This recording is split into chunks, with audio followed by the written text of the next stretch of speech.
En un futuro cercano, la humanidad descubre una planta, el árbol de tres puntas, que frena el calentamiento global y cuyo aceite sustituye a los combustibles fósiles. Esto debió ser beneficioso, pero las petroleras, por interés, controlaron todos los árboles, cultivándolos en secreto. Sin embargo, no hay secretos eternos, y la noticia se difundió, atrayendo a extremistas ambientalistas. Ese día, un hombre se infiltró en la base de cultivo, decidido a exponer los crímenes y la corrupción de la petrolera. Al abrir la puerta del huerto, fue captado por cámaras de seguridad. El doctor Mason y su asistente, que trabajaban allí, recibieron la noticia y corrieron al huerto. Pero el hombre era astuto. Cuando Mason llegó, su asistente ya había sido sometido. Al ver que el ojo de su asistente había sido arrancado, Mason rápidamente le entregó el suyo. De repente, un extraño rugido provino de los arbustos cercanos, como si una criatura aterradora se acercara. Al instante, numerosas enredaderas se deslizaron por el suelo como serpientes, pero el hombre no les prestó atención y solo quería registrar lo que veía. Aprovechando la distracción del hombre, Mason tomó el electrochoque de su asistente y lo derribó con una descarga. Justo al levantarse, una enredadera salió disparada y le hizo un corte en la sien. El árbol trífid es diferente de la mayoría de las plantas. Se parece más a un animal, puede moverse y cazar. Además, sus enredaderas son muy venenosas. Al ver esto, el asistente se asustó y rápidamente llevó a Mason fuera, pidiendo a los guardias de seguridad que controlaran al hombre. El asistente condujo a toda velocidad hacia el hospital más cercano. De repente vio que Mason despertaba, lo que le hizo suspirar de alivio, entendiendo que quien había atacado antes era un trífid joven. La bolsa de veneno aún no estaba completamente desarrollada, de lo contrario Mason habría muerto sin duda, pero la situación actual tampoco permite bajar la guardia. El veneno ya ha invadido los ojos de Mason y debe ser eliminado lo antes posible. Justo cuando Mason era llevado al quirófano, el locutor de radio Jolie estaba entrevistando a expertos en la materia, porque un fenómeno sin precedentes para toda la humanidad estaba a punto de ocurrir: la tormenta solar. Según expertos, es un fenómeno que ocurre una vez cada 100 años, una superexplosión de gases y fuego atómico que envía miles de millones de rayos de plasma radiactivo hacia la Tierra. Por suerte, no causará daño, así que puede considerarse un gran espectáculo de fuegos artificiales. Mientras conversaban, la tormenta solar ya había comenzado. El cielo empezó a cubrirse gradualmente de negro, rojo y blanco, como si ardiente lava fluyera y rodara por el firmamento. La magnitud del fenómeno permite que personas presencien esta magnífica escena. En ese momento, Jolie recibió la orden de sus superiores de ir a los túneles subterráneos para entrevistar a quienes no apreciaban la tormenta solar.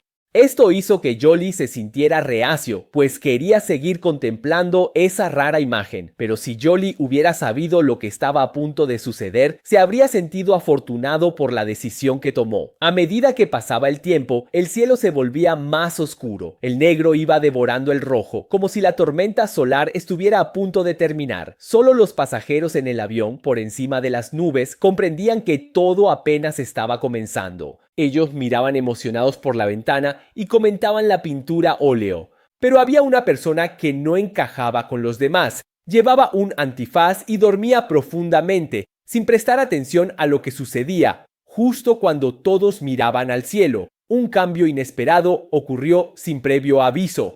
La luz del sol se intensificó de repente y un resplandor pálido envolvió al instante todo el planeta. Cada persona que observaba la tormenta solar se tapó los ojos con dolor. En tan solo 10 segundos, todo volvió a la calma, pero las terribles consecuencias ya habían llegado. En el hospital, Mason despertó lentamente. Sus ojos estaban cubiertos con gruesas vendas y sus oídos llenos de ruidos caóticos. Esto dejó a Mason muy confundido. Quiso preguntarle a la enfermera qué había pasado, pero después de llamar varias veces, nadie respondió. Mason no tuvo más remedio que salir de la habitación a tientas, sin darse cuenta de que todo el pasillo era un completo caos. Pronto, Mason llegó al baño, se quitó las vendas y descubrió que su vista había regresado. Lloró de alegría, porque esa sensación de volver a ver la luz no se podía comparar con nada más. Pero lo que Mason no sabía era que los aviones en el cielo ya estaban fuera de control. Todos los pasajeros gritaban de dolor y sufrimiento, porque todos habían perdido la vista. El alboroto despertó a un hombre llamado Torrance. Con solo echar un vistazo, comprendió la situación. Al ver que el avión estaba a punto de estrellarse, Torrance mantuvo la calma, recogió todos los equipos de emergencia debajo de los asientos y luego se metió en el baño, envolviéndose bien para protegerse del inminente impacto. En el siguiente instante, el avión, como una mosca sin cabeza, sobrevoló la ciudad y las piezas que se desprendían cayeron justo donde estaba Mason, lanzándolo por los aires con un estruendo. Cuando Mason logró levantarse con dificultad, el avión ya se había estrellado en la ciudad. Aunque Torrance estaba hecho un desastre, logró salvar su vida. Al ver a todas esas personas incapaces de ver, se sintió eufórico por un momento, comprendiendo que su era estaba a punto de comenzar. En otro lugar, Mason también salió del baño, pero de repente fue detenido por una anciana ciega.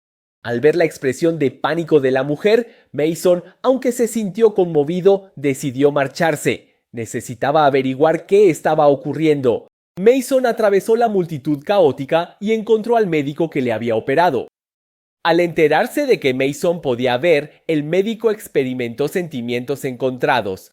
La tormenta solar había arrebatado la vista a todos los que miraban al cielo. Nadie esperaba que Mason, debido a un envenenamiento, se salvara de la catástrofe. Al ver que el médico se alteraba, Mason se apresuró a huir. El hospital y toda la ciudad estaban sumidos en el caos. La anciana de antes decidió acabar con su vida. Mason, triste, buscó a otras personas que aún pudieran ver. Mientras tanto, Jolie despertó en el pasaje subterráneo.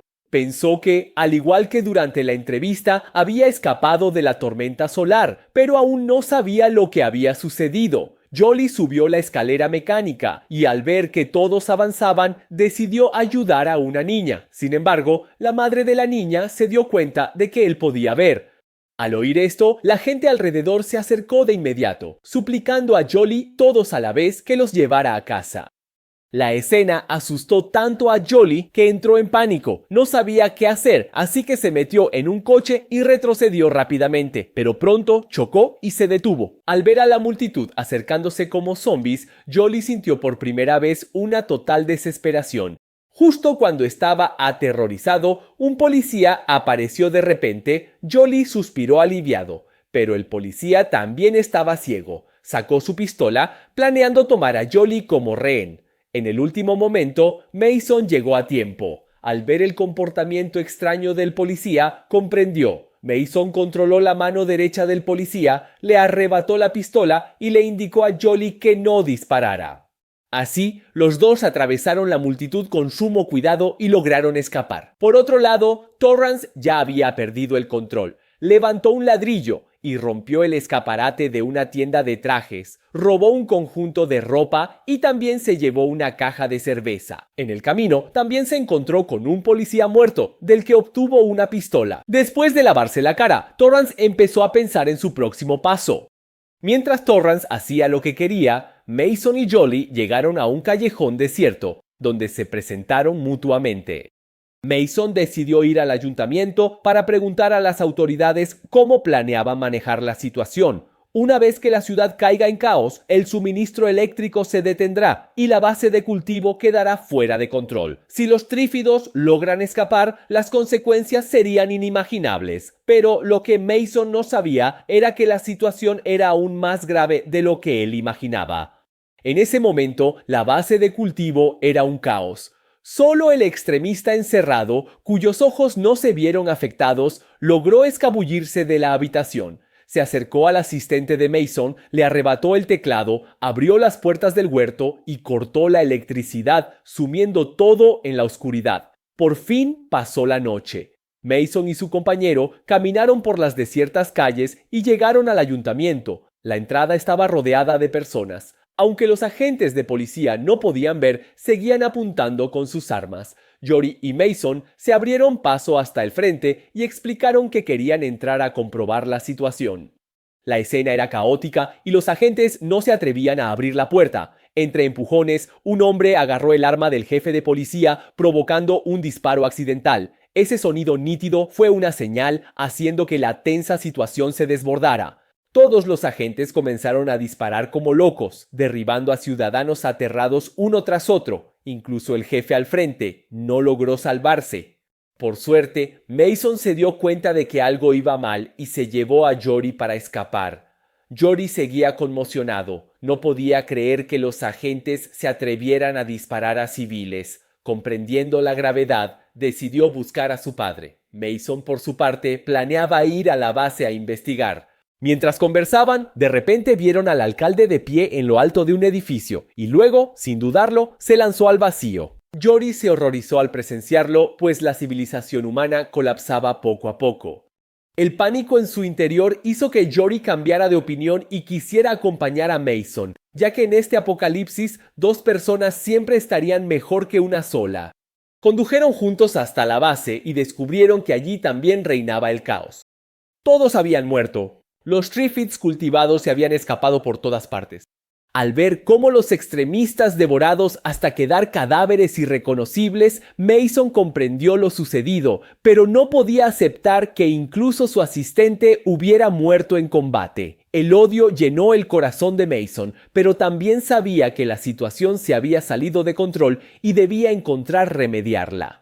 Fue al laboratorio para escuchar las grabaciones de los sonidos de los Triffids con la esperanza de encontrar patrón, pero no logró avance. Sin opción, Mason tuvo que llevar primero a Jory a buscar a su padre. Ambos recogieron su equipo y se marcharon en coche. En el camino, Jory preguntó cuántas bases como esa existían.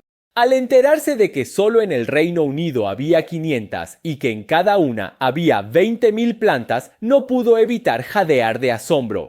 Eso significaba 10 millones de árboles carnívoros móviles. Luego, Mason explicó las características de los trífidos. Como otras plantas, se reproducen por polinización de hembras por machos, por lo que la compañía petrolera mantenía a los machos juntos para controlar su número.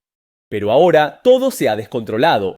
Al terminar la conversación, ambos llegaron sin problemas a la casa del padre de Jory, pero cuando Jory entró, descubrió que no había nadie. Mason vio que las plantas estaban cubiertas de una sustancia viscosa y se dio cuenta de que algo grave ocurría, por lo que corrió hacia Jory. Pero Jory ya había escuchado un grito desgarrador. Siguiendo el sonido, vio a su padre envuelto en enredaderas. Esta escena devastó a Jory. Perdió la razón al instante y, sin hacer caso a Mason, arrebató la pistola y disparó a los trífidos. Pero eso no sirvió de nada. Mason vio que el bosque estaba repleto de trífidos. De repente, sintió un escalofrío y se llevó a Jory lejos. No fue hasta que llegaron al puente que presenciaron esa escena escalofriante. Vieron innumerables trífidos arrastrándose lentamente hacia la ciudad. Era evidente que la era de las plantas había comenzado. La noche, Mason y Jory llegaron a la emisora de radio y por suerte las máquinas seguían funcionando. Así que ambos informaron a todos sobre la gravedad de la situación a través de una entrevista. Después, Mason también se sinceró con Jory, contándole que, cuando tenía 6 años, siguió a sus padres a la selva tropical. Fue el padre de Mason quien descubrió primero los trífidos, comprendiendo que se trataba de una planta capaz de cambiar el mundo y planeando llevarla de regreso para investigarla. Pero la madre de Mason no pensaba lo mismo. Al final, los dos se separaron debido a sus diferencias de opinión. Mason no había visto a su padre en años. Su madre fue herida por una planta venenosa y perdió la vida. Por eso, Mason ha investigado los trífidos todo este tiempo, queriendo cumplir el deseo de sus padres. Durante la conversación, Mason salió al balcón y abatido miró la caótica ciudad, comprendiendo que no había vuelta atrás. Cuando Mason se fue, Jory no pudo reprimir el dolor y se acurrucó sollozando en voz baja. Al oír el sonido, Mason acudió a ver qué ocurría, y Jory, sin poder contenerse, se apoyó en su pecho. Este gesto no tenía que ver con el deseo, sino que era el corazón de alguien perdido encontrando apoyo. Torrance seguía deambulando por la ciudad. Él caminó hasta la residencia del primer ministro. Se encontró con la secretaria Hilda sentada sola en las escaleras. Torrance fingió ser del MI5 y dijo que quería hablar con el primer ministro. Sin esperar la reacción de Hilda, subió las escaleras con paso decidido. A la mañana siguiente, Hilda entró en la sala de reuniones con una radio y despertó a Torrance, que dormía. Puso la grabación de la conversación entre Mason y Jolie, pero Torrance quiso llevar a Hilda a dar una vuelta. Mientras tanto, Mason se había despertado y de repente vio que desde un edificio se lanzaba una bengala, comprendiendo que aún había personas sanas en la ciudad. Él despertó rápidamente a Jolie y le indicó que fueran a investigar. Justo cuando se dirigían en coche al centro de la ciudad, se encontraron inesperadamente con Torrance, que recolectaba armas. Torrance parecía muy interesado en Jolie y la invitó a unirse a él, lo que hizo que Mason sintiera peligro. Su intuición le decía que ese hombre no era de fiar. Cuando Mason le preguntó por qué había sobrevivido, Torrance mintió diciendo que estaba haciendo el mantenimiento del submarino, por lo que se salvó. Pero Mason no le creyó y continuó su camino con Jolie. Torrance también arrancó su coche y se fue con Hilda. Poco después, Mason y Jolie llegaron al centro y vieron a un militar que, acompañado de una multitud de personas ciegas, se enfrentaba a soldados armados. Este hombre intentaba convencerlos de que dejaran entrar a la gente al refugio, pero por más apasionadamente que hablara, los soldados se negaron. Incluso dispararon proyectiles por encima de la multitud, lo que dejó al militar desilusionado, pero no tuvo más opción que marcharse con ellos. Mason y Jolie avanzaron a grandes pasos, ya que su visión era normal. El encargado aceptó de inmediato que se unieran y les informó que había 30 personas en el refugio, 20 no afectadas y 10 con ceguera severa. A Mason no le importaba eso. Solo quería saber si el encargado tenía alguna forma de enfrentar a los trífidos, pero el encargado no le dio importancia a esa cuestión, pues consideraba que lo más urgente era la comida, el combustible, las armas y el alojamiento. Los trífidos se dejaron a Mason, el experto. Esto hizo que Mason se sintiera insatisfecho, dándose cuenta de que el encargado no era de fiar. Mientras tanto, Torrance también actuó. Se acercó al soldado que protegía a los ciegos, supo que se llamaba Cole y decidió unírseles. En ese momento, el encargado daba un discurso cuando Jolie preguntó qué pasaría con los ciegos que vivían afuera. El encargado respondió sin piedad que, por escasez de recursos, no podía cuidar a esas personas y menos morir con ellos. Estas palabras causaron alboroto, pues consideraron al encargado frío e insensible. Jolie también vio su verdadera cara. Al llegar al sótano, Jolie vio que Mason empacaba sus cosas. Resulta que Mason no quería quedarse y decidió buscar a su padre para resolver el problema de los trífidos. Esta vez, él rechazó la petición de Jolie de acompañarlo, ya que aquí era más seguro. Sin embargo, justo cuando Mason encendía el auto, Torrance y Cole irrumpieron con un grupo de personas. Redujeron a los soldados, abrieron la puerta del garaje y lanzaron gas lacrimógeno para crear confusión. Mason intentó resistirse, pero fue derribado al suelo con pistola eléctrica. Al recuperar la conciencia, Cole y los demás ya habían tomado el control del estacionamiento subterráneo. Ordenó que un vidente y un ciego fueran esposados juntos para garantizar la seguridad del ciego y luego los subieron a un camión. Poco después, el grupo llegó a la taberna. Le arrebataron la escopeta al dueño ciego y tomaron el control del lugar sin problemas. Luego, debían resolver el problema de los suministros. Siguiendo la información de un portero, Cole llevó a sus hombres al almacén, donde descubrieron que estaba repleto de comida. Se llenaron de alegría y dividió a la gente en 3 grupos encargados de recolectar diferentes suministros. Mientras buscaban, Mason de repente vio a un guardia de seguridad desplomado en el suelo. Al ver esto, Cole se apresuró a revisar la situación. Jolie escuchó un ruido de la habitación interior y, armándose de valor, avanzó. Osman, uno de los hombres de Cole, encontró una prenda viscosa y con desagrado la arrojó a un lado, sin darse cuenta de que el peligro ya se cernía sobre ellos. El primer objetivo del Trífid era el portero. Cuando Cole empujó el cadáver del guardia, Jolie vio al Trífid atrincherado en la habitación interior. Se asustó y palideció, pero su tobillo ya había sido atrapado por una enredadera.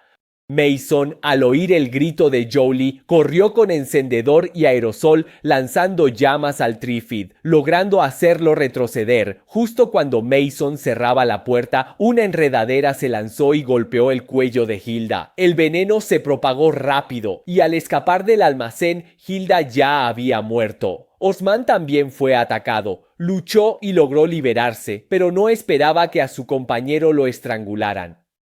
Aunque Osman disparó repetidamente, fue inútil. Solo pudo ver impotente cómo se llevaban a su compañero, y él y la mujer quedaron sepultados. Aterrorizado, abandonó a la otra persona y huyó. Por suerte, Cole llegó a tiempo y rescató a la mujer, que estaba en pánico. Al ver el cadáver de Hilda, Cole se dio cuenta de su error. Se disculpó sinceramente con Mason y le quitó las esposas. En ese momento, Torrance llegó. Cole afirmó que Osman era un cobarde y cedió el mando a Mason, sin notar la mirada despiadada de Torrance. Los trífidos ya habían entrado en la ciudad, mientras todos seguían descansando en la taberna. De repente, Torrance fue a buscar a Jory y descubrió que ella elogiaba a Mason e incluso había decidido marcharse con él, lo que aumentó la envidia de Torrance. Sin embargo, no lo demostró y solo le pidió a Jory que, antes de irse, hiciera una declaración para atraer a más personas al refugio. Jory aceptó encantada y subió al segundo piso con Torrance. Muy pronto, su voz comenzó a escucharse por la radio. Cada vez más sobrevivientes acudían en busca de refugio, mientras Mason ya empezaba a hacer las maletas. Justo en ese momento, Osman irrumpió con un grupo de personas declarando que Cole había ordenado arrestar a Mason. Mientras hablaba, apretó el gatillo y mató a uno de los compañeros de Mason. Otro disparo alcanzó el hombro de Mason, haciéndolo perder el conocimiento y fue llevado por otros. Al mismo tiempo, tras la transmisión, Jory fue llevada ante Torrance, quien le regaló una gran casa y mintió diciendo que Mason había muerto trágicamente en batalla contra los árboles de 3 troncos, mostrando sus pertenencias. Al ver la escena, Jory se derrumbó de inmediato, incapaz de creer que había perdido de repente a su compañero más importante. Pero lo que ella no sabía era que Mason y Cole estaban atados en la parte trasera de un camión. Por lo que contó Cole, Mason comprendió todo al instante. Torrance había iniciado una rebelión y se apoderó del mando. El camión entró en un bosque oscuro y a su alrededor resonaban los extraños gritos de los árboles Sanjian. Osman ordenó a sus hombres que se encargaran de Mason y Cole. Justo cuando el hombre llegó a la parte trasera del camión, de arriba comenzó a gotear un líquido viscoso y resbaladizo. Vio que un árbol Sanjian estaba agazapado en una rama usando sus lianas para colgar al hombre y acabar cruelmente con su vida. Al ver esto, Cole bajó del camión sin dudar para pelear con Osman por el control, pero ambos fueron atrapados por las lianas. Mason levantó su arma especial y voló la cabeza del árbol Sanjian. Osman traicionó, levantó su arma y tomó rehenes a Mason y Cole, ordenándoles avanzar. En ese momento, una gran cantidad de árboles Sanjian se reunieron y lanzaron feroces rugidos hacia Mason. Todo esto continuará. La era de los árboles Sanjian es una serie de ciencia ficción de 2009, basada en la novela homónima de 1951. Su planteamiento es novedoso y lógico. Primero, la humanidad queda ciega por la actividad solar, y luego los árboles Sanjian atacan, transmitiendo el miedo y la impotencia vívidamente. Combinado con un marcado estilo apocalíptico, es bastante destacable. Y como una miniserie de 2 partes, la primera deja demasiados misterios sin resolver. El más importante, por supuesto, es cómo lograrán Mason y Cole salir del peligro, así como la verdadera identidad y los propósitos del enigmático Torrance. ¿Cómo podrá la humanidad recuperar su fuerza y resistir al enorme ejército de los árboles Sanjian? Todas estas respuestas solo se revelarán en la segunda parte.